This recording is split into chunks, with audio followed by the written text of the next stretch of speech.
Oh, I didn't see you there. Hi, I'm Shane. I've made videos in the past, but probably you haven't seen them, or it's been a while since you've seen my last one.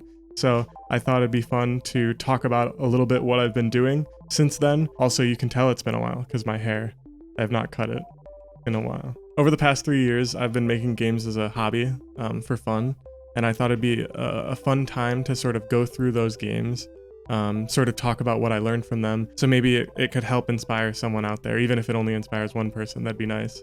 Anyway, here's what I've made the past few years and all the lessons I've learned from it. So I'm still in college, but back then, my friend, who is a computer science and mechanical engineering dual major, he convinced me to learn Unity over the summer. And from that, I made a Binding of Isaac clone because that was basically my favorite game at the time. Or like, not my favorite game, but one of my favorite games. I started The Binding of Shaftman. There's like pretty horrendous AI. There's this AI that moves around the level, but there's no like actual logic for him. So sometimes he just rams into a wall for 5 minutes, and it's a pretty beautiful sight. But there's a lot of really complicated things in Binding of Isaac, and so I could go into like detail talking about how might you handle this sort of thing, but that's not very interesting. And I'll tell you how stupid old me handled it 3 years ago. Was I just like hard coded everything? You know, I said, if you have this item, do this behavior. And it's horrible. I mean, like, I'll be honest, I think I added 30 items to it. If I had to do that for 200 items, it would probably be the most awful code you've ever seen. And I'd say that's the first lesson. With whatever you're working on, just try to get it working first and then worry about the optimization later on. When you're writing a complicated thing like a floor generation algorithm, you're probably going to rewrite it over and over and over again. And that's good. That's how you make something better, right? So for your first time, just write it. Don't worry. You're not going to mess it up. The worst you can do is it won't compile and you'll Google around for a while and eventually you'll find an answer. So in 2016, I started making The Binding of Shaftman, and that project lasted for a while. And then in January 2017, I went to the Global Game Jam, which was my first game jam. And if you don't know what a game jam is, essentially you get into a room with a bunch of sweaty nerds like yourself, and you spend either 48 or 72 hours, or generally the usual times, and make a game. We made this game called Tower Traders. The theme for Tower Traders was transmission. It was 4 players playing essentially on LAN, but it used the internet. And you played a tower defense game where you only got a limited number of towers, and they were like 5, but you only got 2 or something like that. The reason it was a networked game is because you could send towers. We labeled those nodes send and receive. Probably we should have called them transmit and receive. It would have been a lot more obvious how we fit into the theme, but people didn't really get it. Understandably, because it was called send. I don't know why we didn't just call it transmit. I'm still upset about myself. If I had a time machine, it's the one thing I would change. I wrote a lot of code that had to get thrown out, and that's like a good thing to learn, right? I think it's good to like write bad code and see why it's bad. From my experience at the Global Game Jam, I got a lot of feedback working with the people there. It taught me a lot and helped reinforce how important feedback is for self-improvement. This is the lesson I learned from Tower Traders. Feedback is vital for improvement in anything. So after Tower Traders, I made a game called Spaceballs with my girlfriend Allyson. Spaceballs was made for Ludum Dare. It's like the Global Game Jam, except it takes place online, and there are a lot more entries a lot of the time, and it's actually sort of ranked. The theme for the Ludum Dare that we did was running out of space. So our idea was, what if you like physically could run into outer space and out of outer space?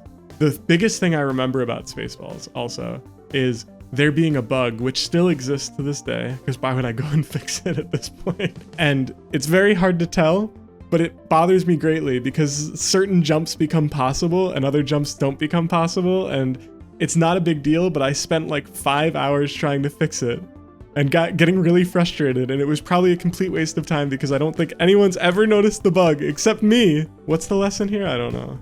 Don't spend 5 hours working on a dumb bug that no one's ever gonna notice. This reminds me of the Persona video, or even like looking at Outer Wilds, which I think is like both 2 really incredibly polished games. If you slow down certain things and look at them, sometimes they're visual artifacting. Sometimes things don't look perfect, but no one notices because the game runs so fast. But like, nobody cares. Literally nobody cares. I've never seen anyone talk about, oh, this is a really big deal in Outer Wilds, because like, the game's good. Nothing's ever gonna be perfect. So learn how to accept that and like move on to the next most important thing. If you have one really beautiful part of your game and nothing else is good, you don't have much of a video game.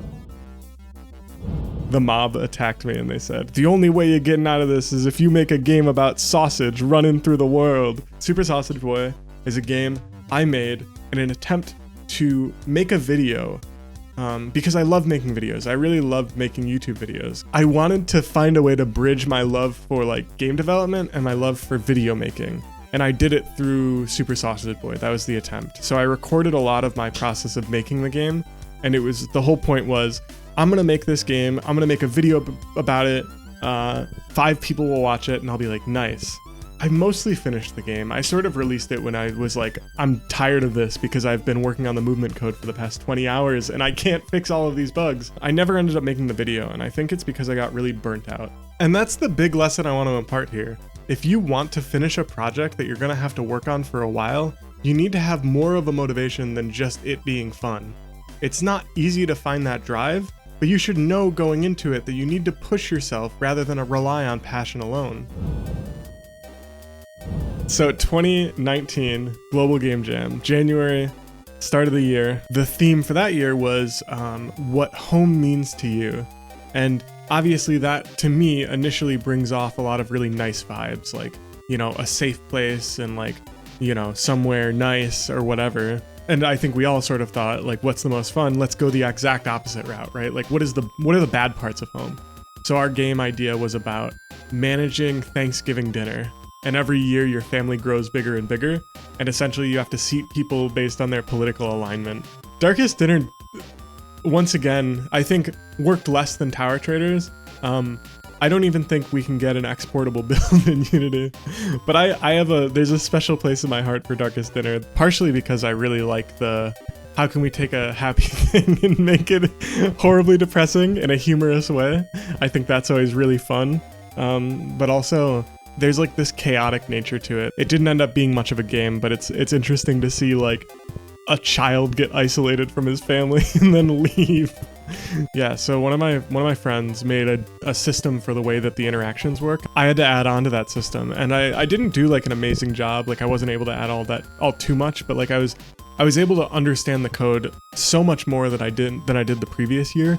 And it was a really good moment to see like, wow, look at how far I came. Lots of people sat down and played it multiple times. And that's what I'll say the lesson here was. You don't need to make something perfect for people to be interested in. Sometimes it's just chaotic and cool to look at, and that's good enough, you know? The next big thing I had done was the next Global Game Jam. It was this Global Game Jam 2020.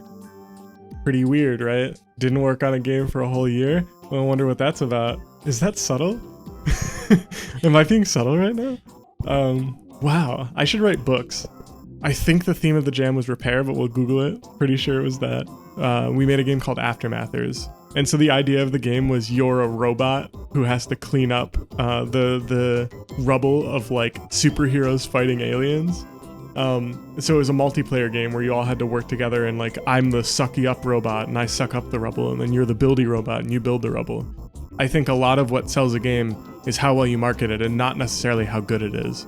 And obviously some games I think are lucky and they end up sort of marketing themselves just through word of mouth, but you can't always rely on that, you know? And like I think part of the reason Aftermathers had so many people playing it is because we created a multiplayer game where you could play on your smartphone, right? That was a way to join. So we a lot of the time had like a decent number of people around the booth.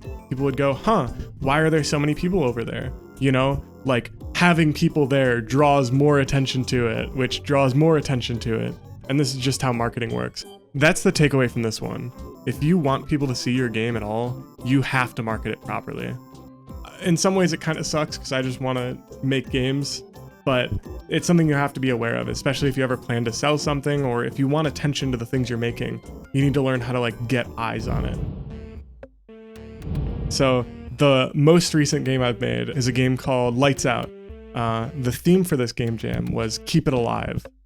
So we brainstormed for a while and we thought what would be cool is having a candle that you have to keep alive. And none of us in the group had ever explored horror as a genre. So we decided let's make like a 2D platformer horror game. If you play any of these games I've talked about in the past, you'll notice probably none of them have sound. Spaceballs has music. So shout outs to Caesar. But we realized that for a genre like horror, it's vital that we have sound. So it definitely changed how we looked at the experience. Like, we prioritized things differently, which was interesting. There's this monster that sneaks up behind you and tries to steal your candle. I don't know why we thought this, but we thought the thing that makes the most sense for how you would get the monster away, you're not attacking anyone. You turn around and look at it, which like sort of makes sense. It's sort of a horror trope. But there are multiple people who told me that they thought the intended solution to deal with that monster is to drop the candle. So suddenly, the players figured out a different solution for how to solve that puzzle in a way that I think is way better. And that brings us to the most recent thing that I've learned. No matter how much you think you know how your game works, people are gonna play in ways that you do not expect. Playtests are basically essential to keep yourself from getting stuck in a creative echo chamber, and letting people play and watching what they do is just a great way to learn what direction you should push your game in. So yeah, that's been my process from, I guess, the start of my game development to now. As a final note, while I think these are good lessons to follow, don't assume that I always follow them perfectly. I'm bad at marketing and organizing playtests, but it's not about doing it perfectly every time. It's about doing better than you were doing yesterday. So if you struggle with these lessons or any other lessons that speak to you, don't beat yourself up about it. Just work to do better the next time, and I'll do the same. I really love developing games. I think it's a ton of fun. And hopefully this has been like a fun way to share this with other people. So if you're just getting started with game development, or like you have worked on things in the past, definitely feel free to leave a comment. I'd love to hear like what you guys are working on. Other than that though, if you're interested in more content like this, then I'm planning to post videos about making games every month from now on. So if you want to subscribe, that'd be awesome. There'll be another video. But I guess for now, I'll just get back to work and I'll keep on making games.